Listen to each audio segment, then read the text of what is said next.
ताई, तुम्ही थेट महिला आयोगावर काही प्रश्न उपस्थित केलेत आणि महिला आयोगाच्या अध्यक्ष यांनी नैतिकता असेल तर राजीनामा द्यावा अशी देखील एक मागणी सध्या तुम्ही करताय. नेमकं तुम्ही त्यांच्या कामावरून समाधानी नाही आहेत का? नाही, त्यांची निवड झाल्यापासून 3 वर्ष त्यांनी असे काय दिवे लावले होते? त्यांनी कुठलं महिलांसाठी जीवावर उदार होऊन काम केलं होतं म्हणून त्यांना वाय सुरक्षा दिली जाते? आणि विशेष म्हणजे त्यांचा कार्यकाळ 22 ऑक्टोबरला संपणार होता, पण त्याच्यापूर्वी 16 ऑक्टोबरलाच त्यांचं गॅझेट काढून त्यांची पुनर्नियुक्ती करण्यात आली. इतकं काय त्यांचं म्हणजे व्हिटो पॉवर देऊन त्यांची नियुक्ती करण्यात आली, हे अत्यंत चुकीचं आहे. महाराष्ट्रामध्ये अत्यंत चांगल्या चळवळीतल्या ग्रासरूट लेवलला महिला आणि मुलींसाठी काम करणाऱ्या, प्रसंगी जीवावर उदार होऊन त्यांच्यासाठी एक संरक्षक ढाल बनणाऱ्या महिला आहेत. त्यांच्यापैकी कुणीतरी एक करायची होती ना. परंतु हे अत्यंत चुकीचा ट्रेंड आहे हा.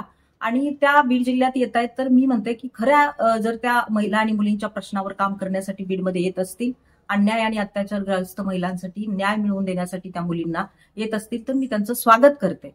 परंतु प्रत्येक वेळी फक्त पोस्टमनचं काम करायचं आणि वराती मागून घोडे काढायचे, एसआयटीची नेमणूक झाल्यानंतर आपण यायचं आणि पत्रकार परिषद घ्यायची, याच्यावरनं फक्त त्यांना प्रसिद्धीची हाव आहे हे अधोरेखित होतंय.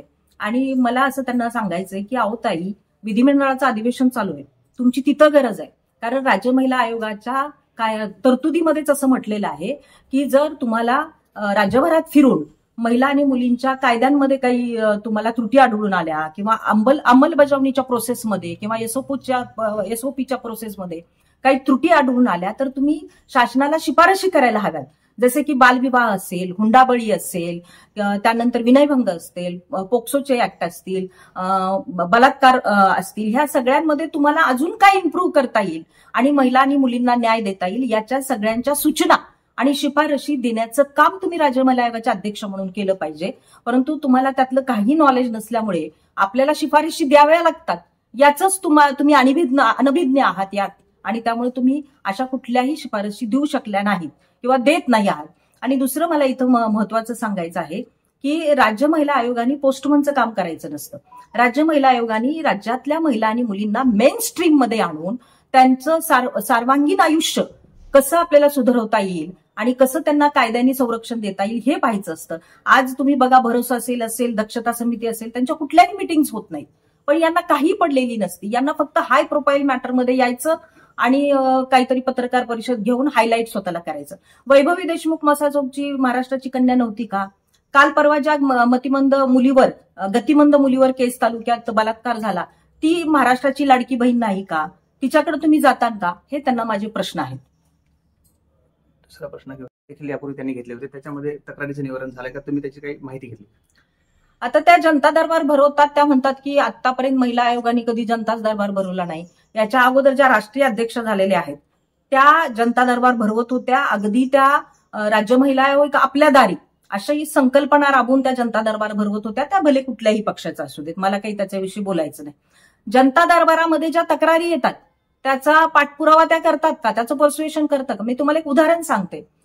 काल मी एक फेसबुकवर समाज माध्यमांवर पोस्ट केली होती की राज्य महिला आयोगाकडे तक्रारी करून पण तुम्हाला जर न्याय मिळाला नसेल किंवा कुठलंही पर्सुएशन पाठपुरावा त्याचा झाला नसेल तर तुम्ही तात्काळ माझ्याशी संपर्क करावा.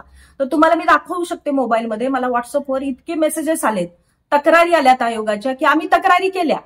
मग आम्हाला त्यांचे पीए सांगतात इथं या, तिथं या, धायरीच्या ऑफिसमध्ये या, मुंबईच्या ऑफिसमध्ये या, आणि तिथं गेलं तर कुणीच नसतंय. आणि मग आम्ही करू, तुम्हाला 15 दिवसांनी बोलवू. पण कुठलंही समोरच्या पार्टीला समुपदेशनाला न बोलवता, काही न करता फक्त ईमेल तपासणे ते फॉरवर्ड करणे म्हणजे पोस्टमनचं काम फक्त त्या करतात, असा माझा त्यांच्यावर आरोप आहे. त्यामुळे मला इथं आपल्याला जाणीवपूर्वक त्यांना आठवण करून द्यायची आहे की महाराष्ट्रातल्या आणि महिला आणि मुली सुरक्षित नाहीयेत. तुम्हाला जी वाय सुरक्षा मिळालेली आहे ना, माझं तर असं म्हणणं आहे त्यांची सुरक्षा तात्काळ काढून घ्यावी. तुम्ही असं राज्यातल्या कुठल्या महिलांना संरक्षण देताय जीवावर उदार होऊन म्हणून तुम्हाला वाय सुरक्षा आहे? माझं तर असं मत आहे की जर तुम्ही जीवावर उदार होऊन कुठलं काही महिला आणि मुलींच्या संरक्षणासाठी काम केलं तर तुम्हाला झेड दर्जाची सुरक्षा द्यायची आम्ही मागणी करू, महाराष्ट्रातल्या आम्ही लेकी बाळी. परंतु असं कुठलंही काम तुमचं नाहीये. फक्त इव्हेंटबाजी करणं, शोबाजी करणं. मी नव्हते का तुमची लाडकी बहीण? माझ्यावर मी तुमच्या राज्य महिला आयोगाच्या कामकाजावर फक्त ताशेरे ओढत होते. वैयक्तिक मी कधीही तुमच्याबद्दल बोलले नाही. परंतु तुम्ही आमच्या लोकलचे एसपी साहेब असतील, खेरवाडी पोलीस स्टेशनचे पीआय असतील, त्यांच्यावर दबाव आणून माझ्यावर क्राईम रजिस्टर करण्यासाठी तुम्ही वारंवार 141च्या नोटिसा मला पाठवत होतात. हे चुकीचं नाहीये का? मी महाराष्ट्राची लाडकी बहीण नाहीये का तुमची? म्हणजे केवळ पदाचा दुरुपयोग करणं आणि महिलांना महाराष्ट्रातल्या प्रेशराईज करणं आणि आपल्याला आपण कसे सेलिब्रिटी आहोत हे दाखवून देणं, याच्या पलीकडे त्यांचं काही काम आहे असं मला वाटत नाही. ग्रासरूट लेवलच्या महिला आणि मुलींशी त्यांचं काही देणं घेणं नाहीये. म्हणून माझी नेहमी मागणी असते की खऱ्या अर्थानं ग्रासरूट लेवलला महिलांच्या आणि मुलींच्या प्रश्नावर काम करणाऱ्या महिला आघाडीवर आल्या पाहिजे आणि त्यांनी अशी महिलांच्या पदं सांभाळली पाहिजे.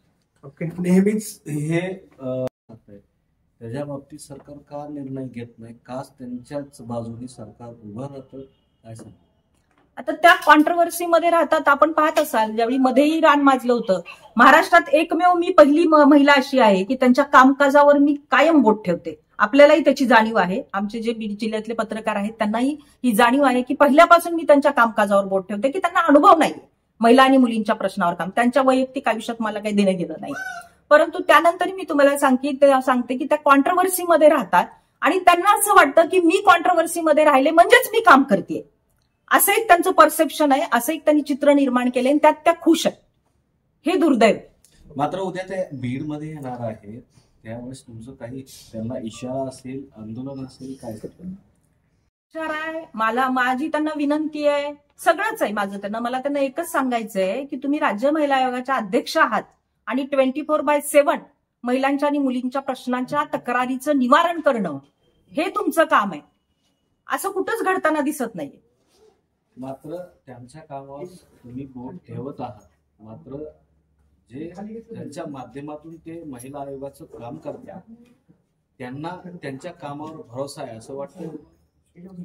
ज्या ग्रासरूट लेवलला काम करतात अजिबात नाही. कित्येक महिला आणि मुली मला फोनद्वारे मेसेजेसद्वारे सांगतात की ताई, महिला आयोगाच्या ऑफिसमध्ये आम्ही गेलो तर आम्हाला सांगतात की जा तुम्ही 15 दिवसांनी या, आम्ही समोरच्या पार्टीला बोलवून घेतो, परंतु समोरच्या पार्टीला मेजॉरिटी बोलवून घेतलं जात नाही. हे राज्यभरातल्या महिला ज्यावेळी मला सांगतात त्यावेळी निदर्शनास येतं. शेवट इशारा काय? माझा इशारा एकच आहे की तुमच्या कामकाजामध्ये महिला आणि मुली ह्या केंद्रबिंदू असल्या पाहिजे. अन्यायग्रस्त महिला आणि मुली ह्या केंद्रबिंदू असल्या पाहिजे. असं कुठेही दिसत नाही. तुम्ही स्वतःला इंडिव्हिज्युअल सेंटरमध्ये ठेवता आणि पदाचं सेलिब्रेशन करता.